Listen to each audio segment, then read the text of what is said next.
Hello and welcome back to the Gone for 10 show. It's myself, it's Baxter. We're back.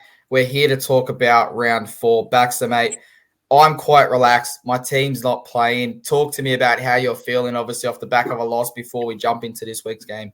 Wasn't the best, but this is a new week and hopefully we can go into round 5, 2-2.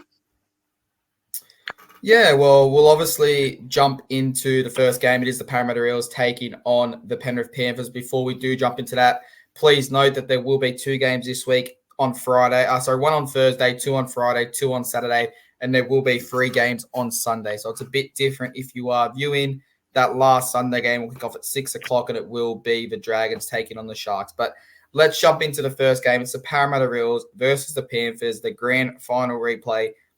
You've got Clint Gufferson, Micah Sivo, Will Penasini, Wacka Blake, Bailey Simonson, Dylan Brown, Mitch Moses, RCG, Josh Hodgson, Junior Paulo, Bryce Cartwright, Ryan Madison returns back into the starting lineup after his suspension, Jermaine Hopgood, Matt Dury, Brendan Hands, Wiramu Craig, Makahasi Makatoa, and Jake Arthur rounding off the 18th man. Baxter, it's a good side on paper. They are coming into this game 0-3. They do welcome back Ryan Madison. So what do you make of, I guess, this team moving forward, this team going against Panthers in this game, but how much of a difference can Ryan Madison make to this side?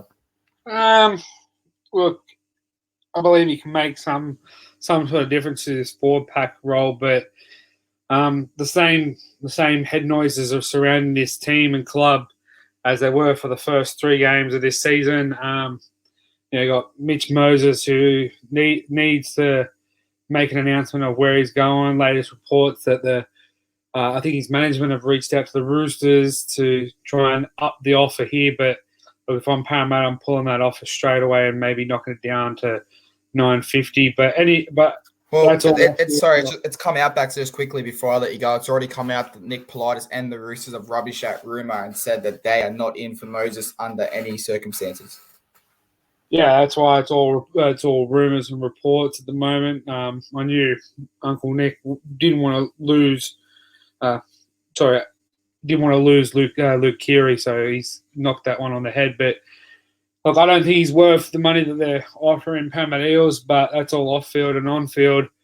On paper, they seem really good, but the last 3 weeks, I think they've lost each game by 6 points or less. So they're in the fight, but I think it's just a bit of a mental between the ears that can see him out for the 80 minutes to win the game. So maybe they do the jump. I know they won against Penrith twice in the regular season last season.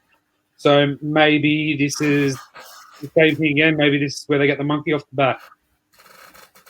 Yeah, 100%. Now, obviously, like you said, that is Mitchell Moses. Let's be honest, it's probably his agent that's trying to kind of create that rumor so that Parramatta do chuck that extra money in. So we'll definitely keep a close eye on that. We'll see what does happen. Now, the only other player and the only other, not concerning but interesting thing here is obviously Brendan Hands has been handed his NRL debut off the bench.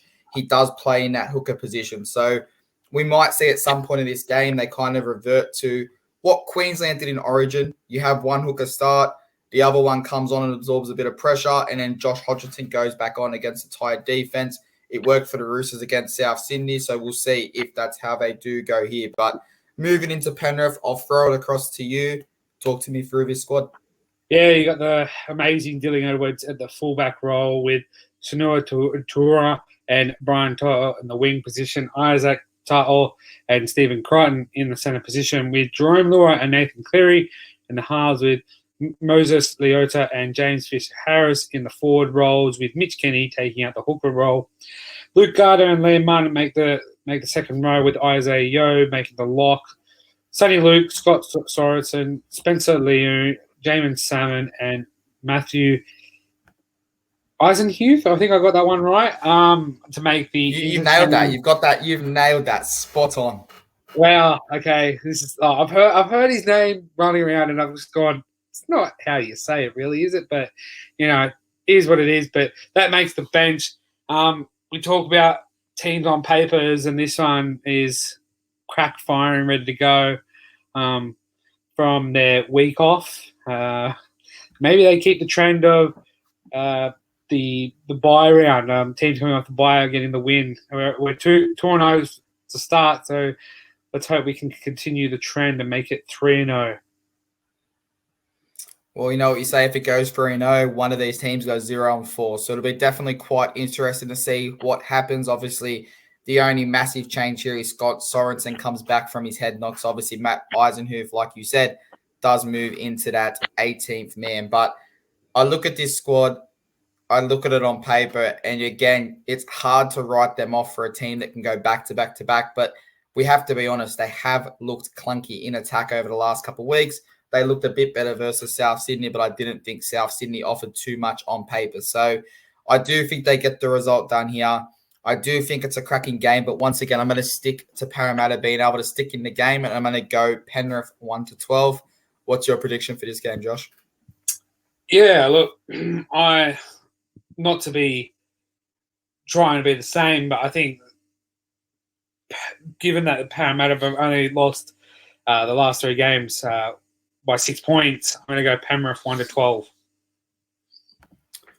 Well, that means that I will definitely be leading as we head into Friday night, but a little bit of, I guess, a stat, if you want to chuck it in. Both of us were not big gamblers, but if you want to chuck it in and you want to have a bit of a punt, Brian To'o is chasing his 3rd straight game of 2 tries in a game versus Parramatta. So he did it in the qualifying final. He did it in the grand final. If he can do it again, it'll be his 3rd straight game, obviously with a double. So definitely keep an eye out on that. But if you are making a multi, chuck him in as an anytime try scorer, and you're probably looking at some good value there. But